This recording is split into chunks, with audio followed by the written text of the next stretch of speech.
Okay, now let's talk about a weight on a ramp or weight on a slope, such as this skier that is skiing down this slope, shown in this first figure here. Um, so if we look at the skier, if we use a traditional coordinate system, maybe having a positive x to the right like this and a positive y upwards, and we look at the skier is going to accelerate down the slope, which is off somehow in this direction like this. And so the skier is going to have an acceleration both in the x direction as well as the y direction. There's also going to be forces. There's a normal force that comes out perpendicular to the surface there. We have a weight acting straight down, a frictional force parallel to the surface. And so these forces would look like on our coordinate system a normal force going out like that, frictional force like this, and a weight acting down. And so we have forces in kind of a lot of different directions, and more importantly, our acceleration is both in the x direction and the y direction at the same time, and that doesn't really fit in with how we've been solving our kinematic equations. All semester we've been breaking everything into just motion in the x direction, motion in the y direction.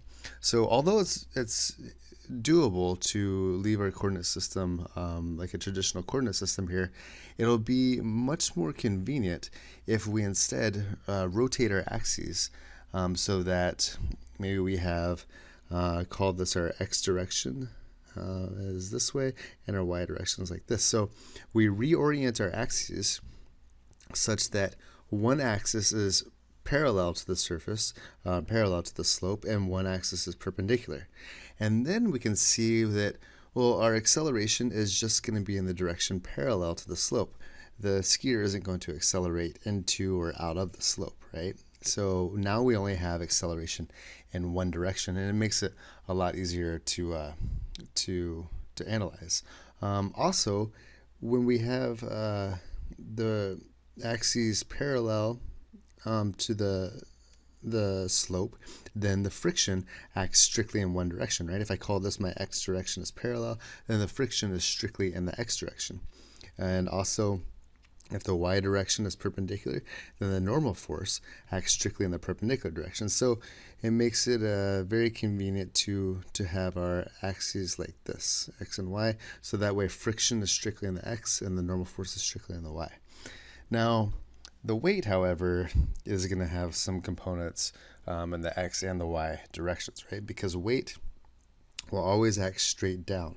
It'll never act, weight doesn't act perpendicular to the surface necessarily like that. That's not true. It acts straight down because it's pulled towards the center of the earth. So what we need to do is we need to find out what are the components of our weight which are going to be parallel and perpendicular to the surface.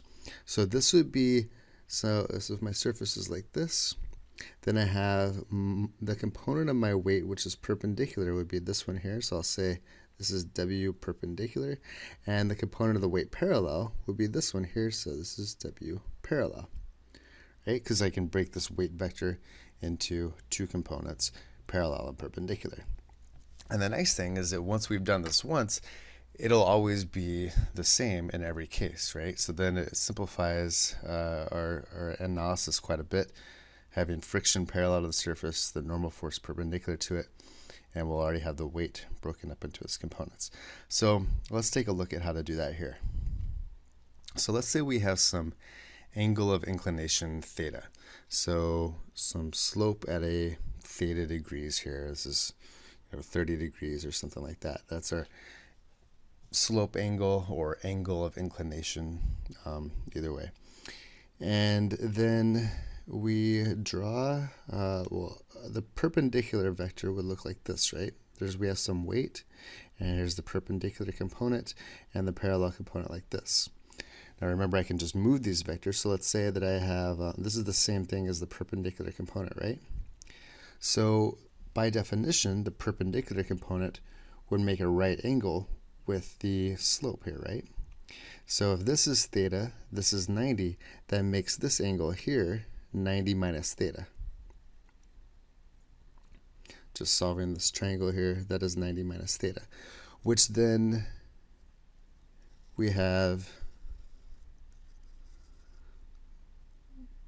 so if this is 90 minus theta, and then this weight is perpendicular to the bottom down here, right? Because the weight acts straight down. This is perpendicular here as well. That means that this angle is going to be 90 minus theta.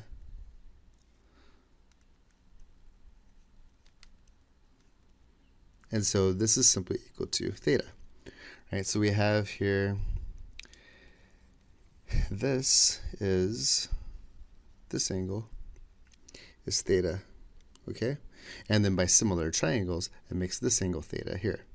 Okay, so I have the perpendicular component, the weight, this would be my parallel component, and then this is the angle theta, which is the same as the angle of inclination. So let me just take this this triangle here and just rotate it around. So we have, I'm just going to rotate it around like this, and so say I have this here. So this is my angle theta. Then this would be the weight right here. This would be my perpendicular component, and this would be my parallel component, right? Parallel would be opposite theta, perpendicular adjacent to it, etc. And then just solving this, we would say that, all right, so doing it the same way we did back in the vectors chapter, we could say that the parallel component, W parallel, would be equal to W sine theta.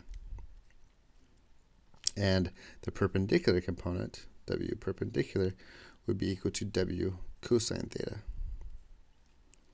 So the way it works out is that if we have a object on a ramp, then the components of the weight that act on it, here's my object here, there is some component of weight which is parallel to the incline, which is going to be, remember, W is mg.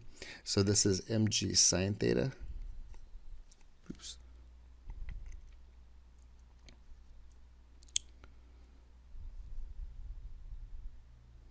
This is mg sine theta. And this would be mg cosine theta. We have a normal force like this, and we have a frictional force like that.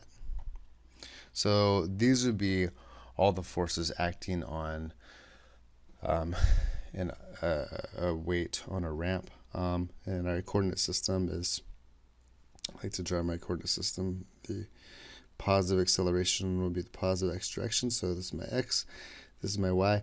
And then we can rotate this. We can rotate our coordinate system here so that I just rotate my problem with the coordinate system. And then this direction, this is mg cosine theta. Then this is a frictional force. Then this is a normal force. And this is mg sine of theta. So forces for the weight on a ramp.